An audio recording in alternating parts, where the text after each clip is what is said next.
Back again with another review here, and today we're going to talk about a review of The Golden Child, which I do have the film, but right now about 85% of my films are packed away in boxes, and I don't know which box the film is in, but I did watch the film again because I have seen it before.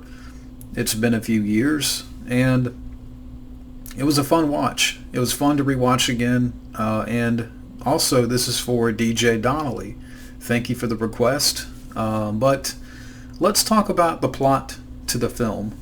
So the plot here, Eddie Murphy's character, he's a social worker who specializes in finding lost children, and soon he's wrapped up in search for the Golden Child, who is this mystical figure that was kidnapped by this evil sorcerer in Tibet.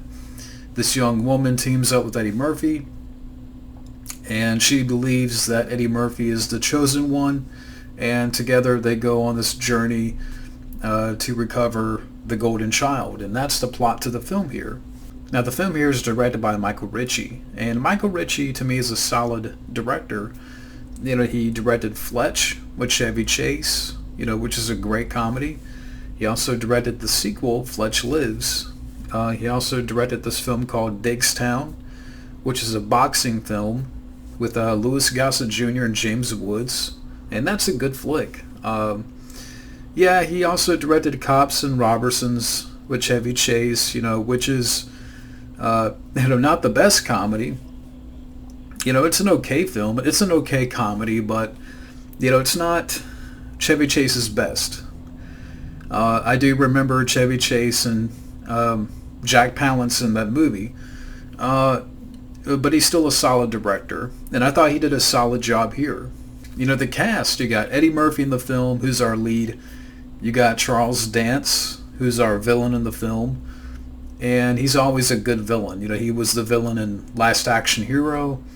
You have the part of the Golden Child, who is played by J.L. Reet, who's an actress. You wouldn't think that because you would assume that it's a child actor, a boy, but it's an actress, and I thought she did fine for what she had to do. She's not given a lot of dialogue, throughout the movie, but I thought she did good as the Golden Child.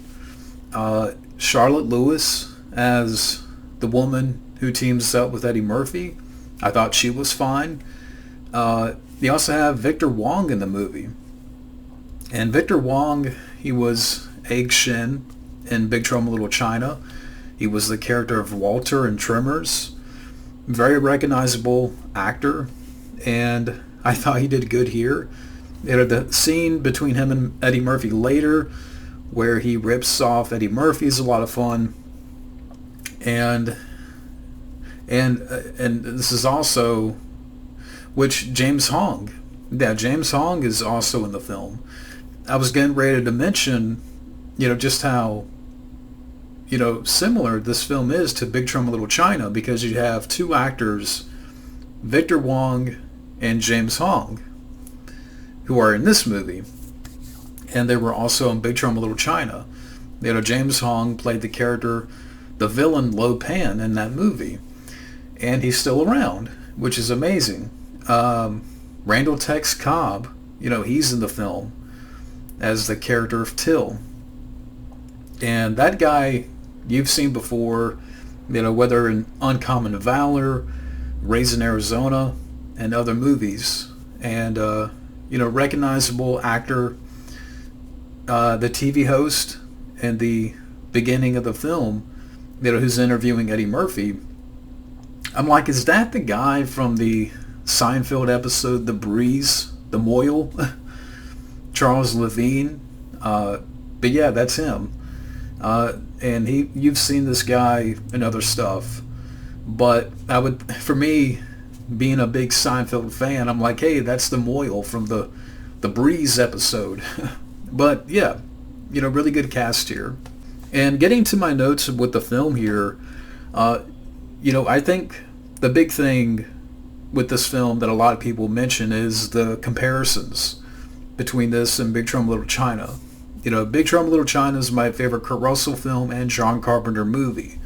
This is more, more, it leans more into the comedy. This is a film that, kind of shares the same kind of mystical fantasy elements. But I would say, Big Trouble in Little China has more action, more adventure. This film here has the same kind of elements, but, it's more lighthearted, leaning more towards the comedy. It's done with a wink. But also too, I have to mention this, because I'm a big fan of the TV show MacGyver. I think the same year, during the original run of MacGyver, you had this episode in season 2 called The Wish Child. And it definitely, shares the same kind of storyline of a mystical, this mystical child. And in that episode, the character has like a white patch of hair. James Hong is in that episode, and he's the villain. George Takei is in that episode, and Tia Carrere, which is very interesting. So that came out the same year as this movie and Big Trouble in Little China. So 1986 must have been like the year of mystical adventures. That's kind of how I look at it. But the aura of the film, you got the setting of Tibet, which I thought, really worked well here. And that would come more into play later on in the second half of the film. And that's where, I think for me, while there's a lot of, fun moments of humor in the first half of this film, I would say for me the second half is where the humor picks up a bit more, because you have Eddie Murphy, in Tibet. He's a fish out of water. You got his interactions with Victor Wong, and where Victor Wong, rips him off $100, and Eddie Murphy goes into this tirade. I'm going to roll your ass when I get you, and that whole rant is funny. But Eddie Murphy's full of energy here. His reactions and his delivery and his iconic laugh throughout the movie, is enjoyable, and he's charismatic. And again, it's more so about his reactions and interactions with other characters throughout the film. The special effects are fun.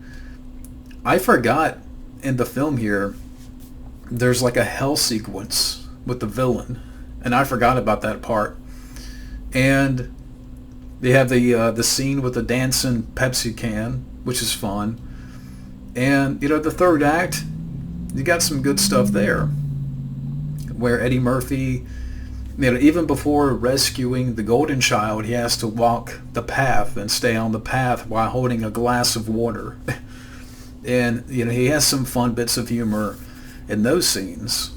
And long story short, he rescues the golden child, stops the villain, which the villain turns into this creature.